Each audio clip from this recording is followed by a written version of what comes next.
রামু ভাই কি আর ভাববো, বুঝতেই তো পারছেন আল্লাহ জল দেয় না, জমিনগুলো সব ফাইটে আলো, তারপরে নীল চাষ করে কোনো লাভ হয় না। তা তুমি কোথায় যাচ্ছ?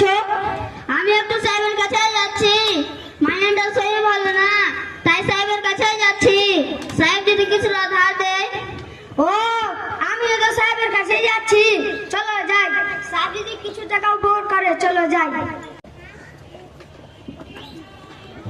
প্রণাম হুজুর। বলো, কেন তোমরা আমার কাছে আসিয়াছো?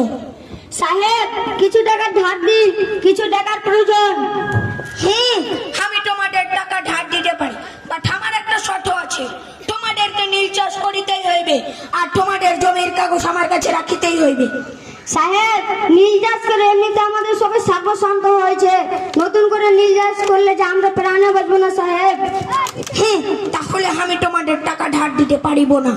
ঠিক আছে সাহেব, আমাদের এখন টাকার খুব দরকার।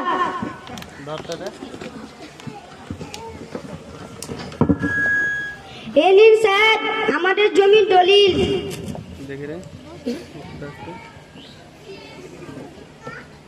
ঠিক আছে, প্রণাম সাহেব। সিপাহী,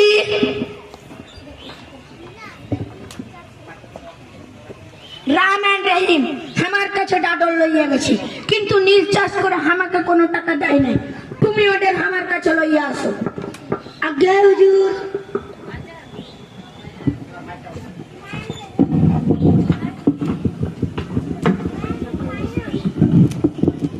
ইউ ব্লাডি ইন্ডিয়ান, তোমরা কেন আমার সাথে চালাকি করিয়াছো?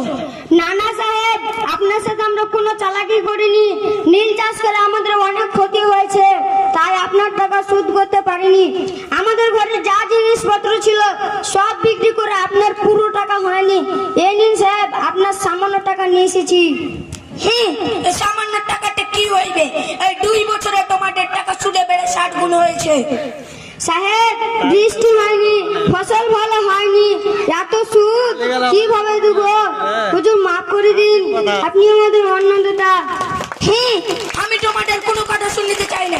তোমরা ডাডর লইয়াছো, আর আমার টাকা সুদ সহ মিটাইয়া দাও, তাহলে আমি তোমাদের জমি দখল করে নিব।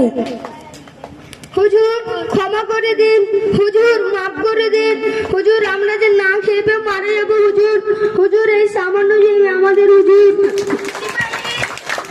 সিপাহী, ওদের লাঠি মারতে মারতে বের করে দাও।